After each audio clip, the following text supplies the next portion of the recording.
గీతాంజలి మృతి ఇవాళ ఆంధ్రప్రదేశ్లో దాన్ని ఒక రాజకీయ లాభాల కోసం అక్కడ ఉన్నటువంటి అధికార పార్టీ ఏ విధంగా దానిపైన అనేక రకాల కథనాలు ప్రచారం చేస్తుందో చూస్తున్నాం. అసలు ఈ గీతాంజలి ఎవరు, అసలు ఎలా జరిగింది ఆ దుర్ఘటన అనేది మనం కనుక చూసినట్లయితే తెనాలికి చెందినటువంటి ఒక బీసీ ఆడబిడ్డ గీతాంజలి. ఆమె అకాల మృతికి అంజలి ఘటిద్దాం. ఇద్దరు పసిబిడ్డలు, భర్త, ఇవాళ తల్లి లేని బిడ్డలు అనాథలుగా మారడం ప్రతి ఒక్కళ్ళు కూడా మనం సానుభూతి చూపాల్సినటువంటి అంశం. కాకపోతే గీతాంజలి మరణాన్ని రాజకీయ లాభాల కోసం వాడుకోవాలని చూడటాన్ని అందరూ గర్హించాలి.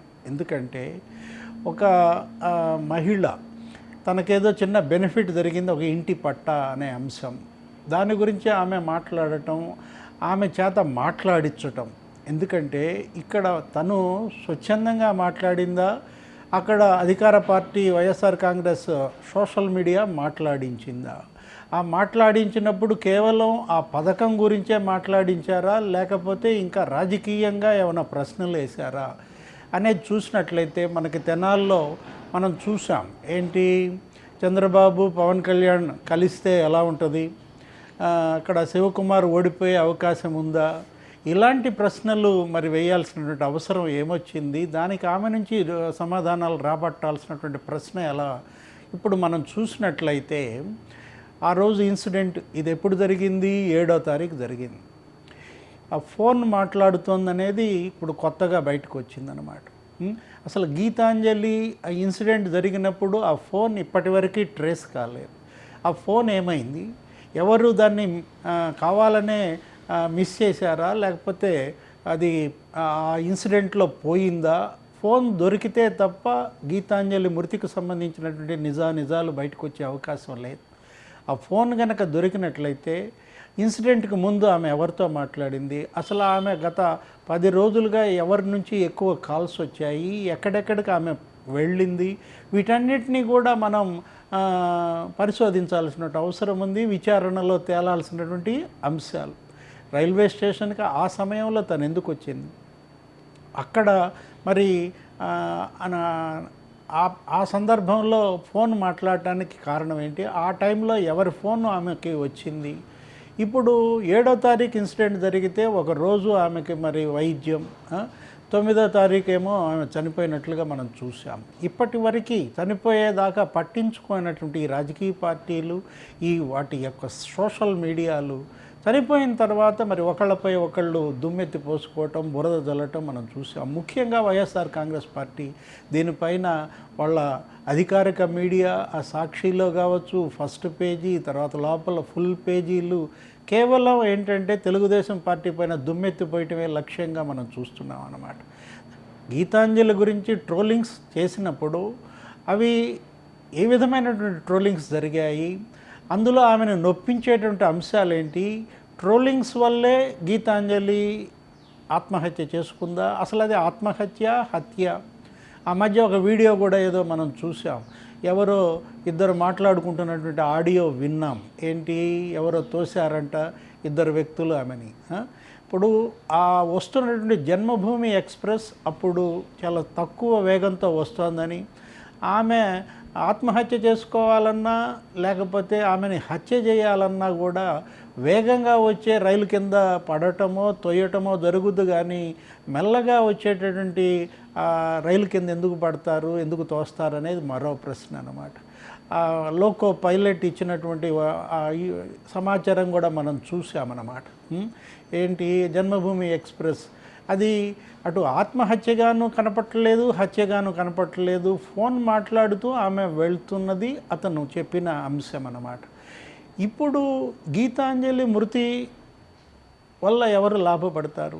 గీతాంజలి చనిపోవటం వల్ల రాజకీయ పార్టీలు ఎందుకు ఇంత ఇది చేస్తున్నాయంటే, ఎన్నికలు వస్తున్నాయి, నెల రోజుల్లో ఎన్నికలు, కాబట్టి గీతాంజలి మృతిని అడ్డం పెట్టుకుని ఈ ఎన్నికల్లో బెనిఫిట్ పొందేటువంటి ప్రయత్నం అన్నమాట. దురదృష్టం ఏంటంటే ఆంధ్రప్రదేశ్ శవ రాజకీయాలకు వేదికగా మారింది. ఏ విధంగా మనం చూసాం, వైఎస్ఆర్ కాంగ్రెస్ పార్టీ ఆవిర్భావం అదంతా కూడా ఎలా జరిగిందో మనకు తెలుసు.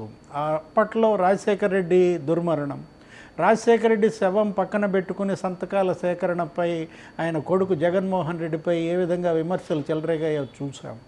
ప్రజారాజ్యం పార్టీ అధినేత చిరంజీవి కూడా అప్పట్లో మన కామెంట్స్ మీడియాలో చూసామన్నమాట. ఏమని, నన్ను కూడా సంతకాలు పెట్టమన్నారు, మా ఎమ్మెల్యేలతో కూడా పెట్టించమన్నారు, శవం పక్కగా ఉండగా ఈ సంతకాల సేకరణ ఏంటని నేనే కొంచెం ఇబ్బంది పడ్డానన్న చిరంజీవి వ్యాఖ్యలు కూడా మనకు తెలిసిందే అన్నమాట.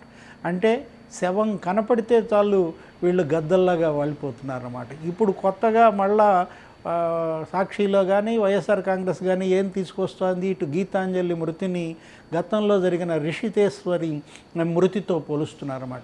అప్పట్లో పదే పదే రిషితేశ్వరి అని మారుమోగింది. వైసీపీ నాయకులంతా కూడా ఆ రోజా వీళ్ళందరూ కూడా వాసిరెడ్డి పద్మ అప్పట్లో. అంటే అప్పుడు రిషితేశ్వరి మృతిని అడ్డం పెట్టుకుని ఎలా అయితే లాభపడ్డామో ఇప్పుడు గీతాంజలి మృతిని అడ్డం పెట్టుకుని లాభపడాలన్న స్వార్థ రాజకీయం మనకి వైఎస్ఆర్ కాంగ్రెస్లో కనపడుతుందన్నమాట. ఇవాళ గీతాంజలి కుటుంబ సభ్యులకు అండగా ఉండాలా, ఆ పిల్లలకు అండగా ఉండాలా. ముఖ్యమంత్రి జగన్మోహన్ రెడ్డి గారు 20 లక్షలు ఏమో ప్రకటించారు ఇద్దరు పిల్లల మీద, చెరో 10 లక్షలు, స్వాగతించాల్సిందే. వీలైతే ఏదన్నా దానిపైన ఫండ్ రైజింగ్ ఏర్పాటు చేయండి. ఇంకా ఆ కుటుంబానికి మరింత ప్రయోజనం ఎలా కలిగించాలో ఆలోచించాలే తప్ప రాజకీయ లాభాలు శవాల మీద పొందేటువంటిది అది దురదృష్టం, ట్రాజడీ అన్నమాట. శవాల మీద పేలాలు ఎలుకోవటం అంటే ఇలాంటిదే. అది కూడా మనం చూసాం గత ఎన్నికల ముందు వివేకానంద రెడ్డి హత్య కేసు. వివేకానంద రెడ్డిని హత్యను అడ్డం పెట్టుకుని మరి జగన్మోహన్ రెడ్డి ముఖ్యమంత్రి పీఠానికి ఎలా దగ్గరయ్యారో కూడా మనకు తెలుసు అన్నమాట. అప్పట్లో తెలుగుదేశమే దీని మీద ప్రధాన నింద ఎదుర్కొంది.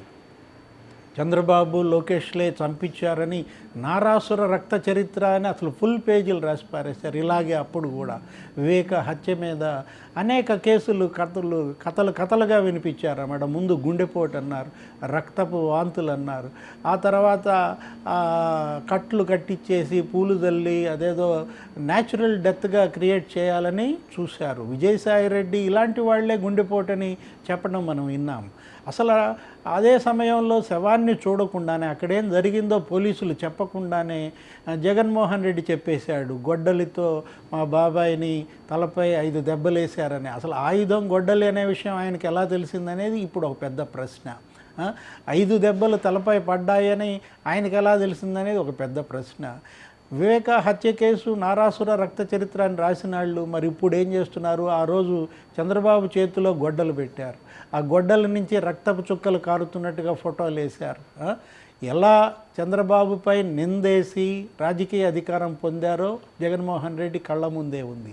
ఆ వివేకానంద రెడ్డి హత్య కేసు ఇప్పుడు ఎవరికి చుట్టుకుంది? జగన్మోహన్ రెడ్డి చుట్టూ తిరుగుతోంది, అవినాష్ రెడ్డి చుట్టూ తిరుగుతోంది అన్నమాట. ఇప్పుడు సిబిఐ ఎంక్వైరీ కావాలని అడిగినటువంటి జగన్మోహన్ రెడ్డి తర్వాత సిబిఐ వద్దన్నాడు. సొంత చెల్లి సునీతే అంటోందన్నమాట. ఏమని? తన తండ్రి హత్య కేసు నిందితుల్ని అన్నే కాపాడుతున్నాడని, అన్న సంరక్షణలోనే నిందితులు ఉన్నారని ఆమె చెప్పింది. ఢిల్లీ ప్రెస్ మీట్లో సునీత ఏం చెప్పింది? అన్న ఓటమి కోరుకుంది, అన్న పార్టీని ఓడించండి, అప్పుడే తనకు న్యాయం జరుగుతుంది, తన తండ్రి హత్య కేసులో హంతకులు జైలుకు వెళ్తారని సునీత చెప్పిన మాటలు ఇవాళ ప్రజల చెవుల్లో మారుమోగుతున్నాయి. సొంత చెల్లెళ్ళే జగన్మోహన్ రెడ్డి ఓటమి కోరుకుంటున్నారు అన్నమాట. షర్మిల గల్లీ తిరుగుతూ అన్నని మరి తూర్పారా పడుతోంది, అన్న వైఫల్యాలని ప్రజల్లోకి బలంగా తీసుకువెళ్తోంది. సునీత ఇప్పుడు తండ్రి హంతకుల్ని అన్న కాపాడుతున్నాడనేటువంటి విమర్శ మనం చూసామన్నమాట. అటు తిరిగి ఇటు తిరిగి వివేకానంద రెడ్డి హత్య కేసు వేళ్ళన్నీ కూడా జగన్మోహన్ రెడ్డి వైపే చూస్తున్నాయి. ఆ రోజు సిబిఐ అరెస్ట్ చేయడానికి అవినాష్ రెడ్డిని కర్నూలు వెళ్తే కర్నూలు హాస్పిటల్ దగ్గర ఏం జరిగిందో చూసాం. సిబిఐనే బెదిరించటం, సిబిఐని అరెస్ట్ కానివ్వకుండా అక్కడ ఉన్నటువంటి జిల్లా ఎస్పీ కూడా చేతులు ఎత్తేసేయడం, తన చేతుల్లో ఏమీ లేదని చెప్పడం, అధికార పార్టీ యంత్రాంగం వైఎస్ఆర్ పార్టీ శ్రేణులు ఏ విధంగా హాస్పిటల్ చుట్టూతా మోహరించి అవినాష్ రెడ్డి అరెస్టును అడ్డుకున్నారో కళ్ళ ముందు ఉందన్నమాట. ఇలాంటి పరిస్థితుల్లో హత్య అనేది అది స్పష్టంగా తెలిసినప్పటికీ కూడా నిందితులు స్వేచ్ఛగా బయట తిరుగుతున్నారు. హంతకులు నిర్భీతిగా సమాజంలో తిరుగుతున్నారంటే హంతకుల మీద పెట్టాల్సినటువంటి నేరాభియోగాలు వేరే దృష్టాంతాలు మనం చూసినట్లయితే మాజీ ముఖ్యమంత్రి చంద్రబాబు నాయుడుపై 308 కేసు పెడతారు, ఆయన కొడుకు లోకేష్పై 308 కేసులు పెడతారు. హత్య యత్నం కేసులు మాజీ ముఖ్యమంత్రి పాల్గొంటాడా, మాజీ ముఖ్యమంత్రి కొడుకు పాల్గొంటాడా, ఆ కుటుంబం అసలు ఫ్యాక్షన్ ఎప్పుడైనా ఉందా? అలాంటి వ్యక్తులపైనేమో 306, 307, 308లు పెడుతున్నారు. అసలైనటువంటి హంతకులేమో తప్పించుకు తిరుగుతున్నారు. ఇవన్నీ కూడా మనం చూసాం. కోడికత్తి కేసు ఏమైందో కూడా, కోడికత్తి కేసులో ఆ జనిపల్లి శ్రీనివాసరావు అసలు అతని పేరే మార్చేశారు, ఇంటి పేరు కోడికత్తి సీన్ అని చేశారు. అతన్ని 5 ఏళ్ళు దళిత యువకుడు మగ్గేలా చూశారు. జగన్మోహన్ రెడ్డి ముఖ్యమంత్రి కావడానికి ఆ కోడికత్తి ఎపిసోడ్ కూడా ఒక కారణం. విశాఖ ఎయిర్పోర్ట్లో తనని చంపటానికి చూశారని చెప్పి సానుభూతి పొందే ప్రయత్నం. ఆ కేసులో సాక్ష్యం ఇవ్వడానికి 5 ఏళ్లుగా ముఖ్యమంత్రి జగన్మోహన్ రెడ్డికి తీరికెందుకు దొరకలేదు? తను వెళ్ళి అక్కడ సాక్ష్యం కనుక చెబితే ఇవాళ ఈ కోడికత్తి సీను ఇన్నేళ్లు జైల్లో మగ్గాల్సినటువంటి పరిస్థితి వచ్చేది కాదు. అంటే ఎక్కడ శవం కనపడినా ఆ శవం మీద రాజకీయ లాభాలు పొందాలన్నటువంటి తాపత్రయం వైఎస్ఆర్ కాంగ్రెస్ పార్టీలో కనపడుతోంది. వివేక హత్య కేసు, కోడికత్తి కేసు, ఆ తర్వాతకి ఇప్పుడు ఈ ఎన్నికల ముందు ఈ మన గీతాంజలి మృతి కేసును కూడా రాజకీయ లాభాల కోసం వాడుకుంటున్నాం. రాబోయే ఇంకా 30 రోజులు, రేపో మాపో ఎలక్షన్ నోటిఫికేషన్ రాబోతోంది. ఈ 30 రోజుల్లో ఆంధ్రప్రదేశ్లో పరిణామాలు తలుచుకుంటేనే ఆందోళనకరంగా కనపడుతోంది. అక్కడ ప్రజల ప్రాణాలు గాలిలో దీపాలుగా మారాయి.